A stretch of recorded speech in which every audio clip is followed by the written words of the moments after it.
Fresh like water, renewing over your soul. Thank you, Jay, for that. And thank you for ever loving, grateful teacher of ours, Reverend Kimberley, for always opening the platform for men, people, lowly men like myself. I'm just thankful.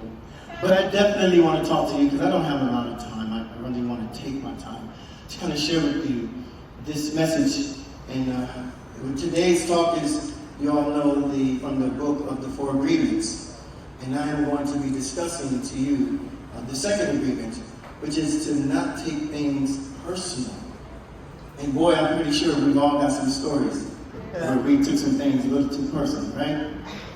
I want to give you a little bit of context to why I'm even up here.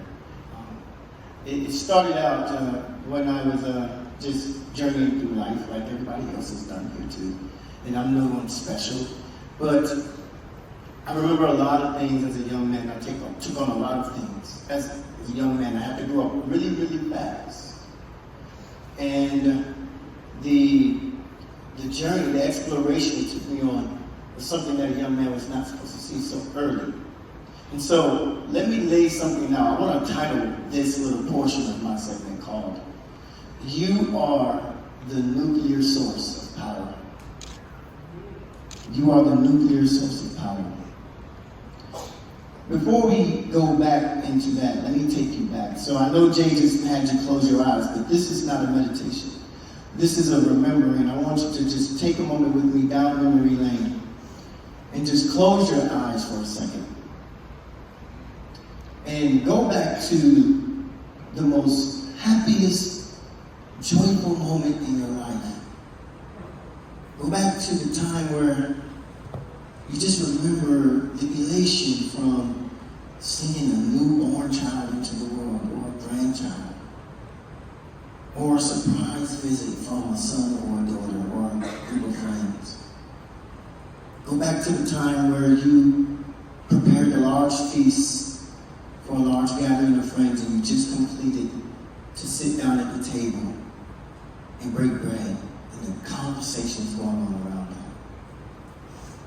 Or go back to a time where you finished a project, maybe selling a home, buying a home. And just go back to that moment real quick. Experience the emotions from there. Now, open your eyes. And just look at the neighbors around you. Just take a gander at people. Look in their eyes and see the sparkle. See the glow. See the joy. See the excitement that came back up. What I want you to understand is that you went and got from the past. And you brought it into the now. But the past is the now. And so that moment and that memory is really always with you. I like to look at it and call it, I phrase it like this: your biosphere creates your atmosphere. And what is our biosphere? Our biosphere is our spiritual, mental, emotional, physiological, and biological internal sense of well-being. And then our atmosphere is that of our sanctuaries of safety and comfort. Our places of refuge, our family, our friends, our relationships and connections. These are our atmospheres. But these are brought on by our emotions and our thoughts and our conscience, our words, our missions, our commitments to the things we love. This is what these emotions are brought on by, right? I'm going to tell you a story to give you to finish that context part. I grew up wanting to become a mechanical engineer. I wanted to go into school, and I remember growing up in Buffalo, New York. I was raised there as a child. And I chose a school that had the program called Aviation Mechanics. So I went to the school. I did my freshman and sophomore year of high school there. I dropped out of school, and I just felt like, I can go right into the field. I didn't need the education. So I was, just bringing on a little bit of a long suffering to myself, not having that education. And so I went out and I started to search for jobs. It was hard to find one. I got to be in my 20s and I happened to find one. I come across this guy. I went to a company, an air conditioning company. I wanted to work for an air conditioning company. So I went to the company and I said to the guy there that was running the place, I said, hey, I want to work for you. I really want to get into mechanical engineering and I want to start by working here with you. And he said to me, do you have an HVAC license? I said, HVAC license? No. I didn't know you needed an HVAC license. He said, do me a favor. Go get your HVAC license. Come back and see me. I'll give you a job. Now, listen, don't take anything personal, right? So I said, okay, sir, look at this face. Remember me. Remember me. You're going to remember me. Remember, I'm telling you, you're going to remember me. I said, yeah, okay, I will remember you. I went to the vocational school, signed up for the HVAC program, and within a year, I finished the program, passing all the exams in the high 90s. Never knew I was even that smart. And I get the HVAC license, they call it an EPA license. And I go back to the same company. I say, hey sir, I'm back. Remember me? Remember me, the guy that told you I would be back. I'm here. You said you would give me a job, remember? I got my license, and he looked at me, he touched me right here. He said, oh yeah, I remember you, but we're not accepting applications. I walked away with my dignity and my pride. I didn't beg. Said, you know what? Cool, it's okay. Thank you. You gave me something I didn't know I had. So I took that. And I continued to search for a job in air conditioning. And I come across one. I found one and they hired me. I said, hey, I have my EPA license. I was very happy to brag about it. I have my EPA license. Okay, you're hired. They put me in the job. Come to find out, neither one of the technicians there have an EPA license or if I'd have known that, I would have. So there's another point where you just have to understand that don't take it personal. Don't take things personal. You know, the guys heckled me. What are you doing with that? No one needs that. What are you doing? You just wasted your time and money.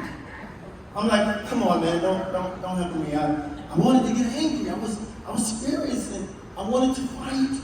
I was really ready to unravel.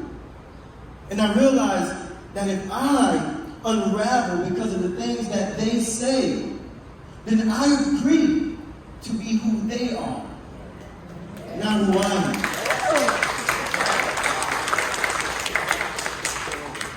People are going to try and poke and prod at you to make you come undone. And the moment you do that is the moment you agree to who they are. Amen. That's their agreement, not mine. That's right. You know, my mom always told me, she said, son, it's not what you were called, it's what you answer to. I said, oh, wow. So I would always look at things and when people say anything about me, racial vulgarities. You know, people are going to say things about you. People are going to, hey, I realized that man at that company, it wasn't anything. We always want to point to what's on the surface. I'm black, it's because I'm black. Or it's because I'm too short, I'm too tall, I'm too skinny, I'm too fat, I'm too white, I'm too dark. We want to point to the things on the surface because those are the obvious factors. But we forget, man, somebody just might not like the way your face is structured. It has nothing to do with the outfit. Some people are not looking that deep for it. They're just looking at the way your eyebrows hang over your eyes. They just don't like the way it is. I don't like your eyebrows. I remember I had a young girl tell me she didn't like me because in my culture, we call it nappy hair. My hair is. They said, my girlfriend told me I don't like that. I was like, why? She said, your hair too nappy. I couldn't take that personal. I had to be like, well, there's plenty of fish in the soup.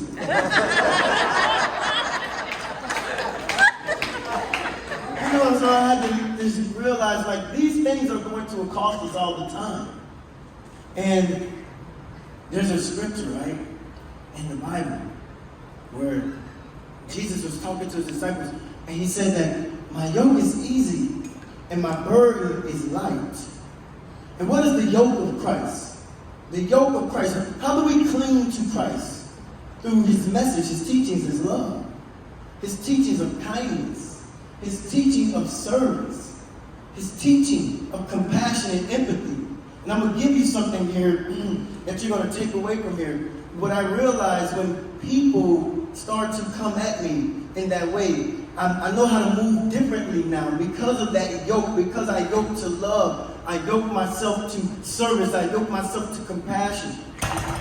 And the burden, he said, is light. It's not that you become careless, you care less about things, it's just that once again, you're not agreeing to everything that somebody says or poke fun at you about. Or make fun of. It doesn't matter, right? And so those are the things I care less about. I care about the things that really can help somebody. And so we move from a place of being afflicted to a place of being inspired. So I remember being inspired whenever I would come across people that say things about me.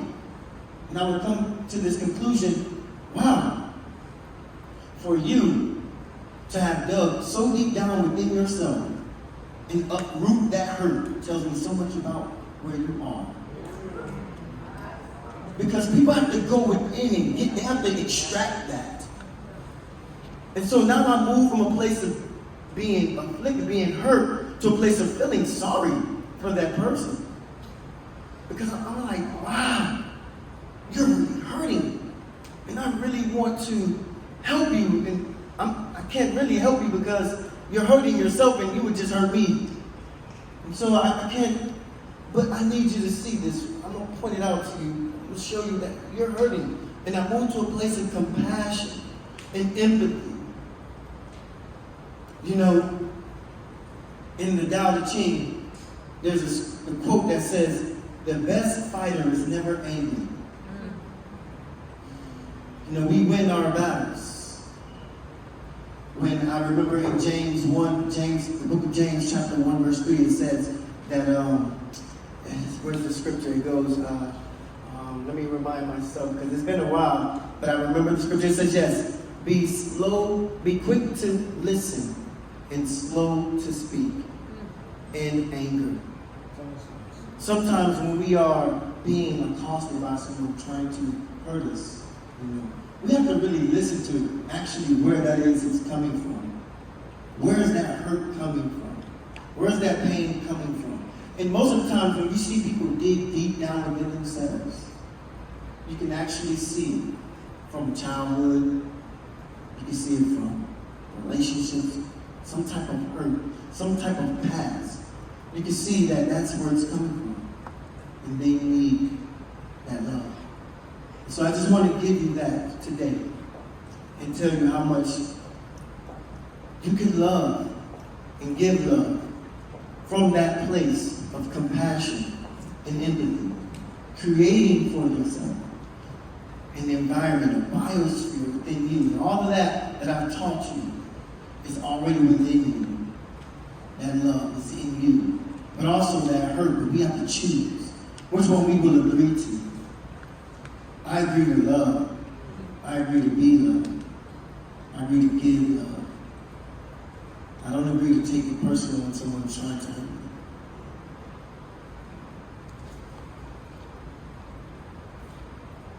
Thank you.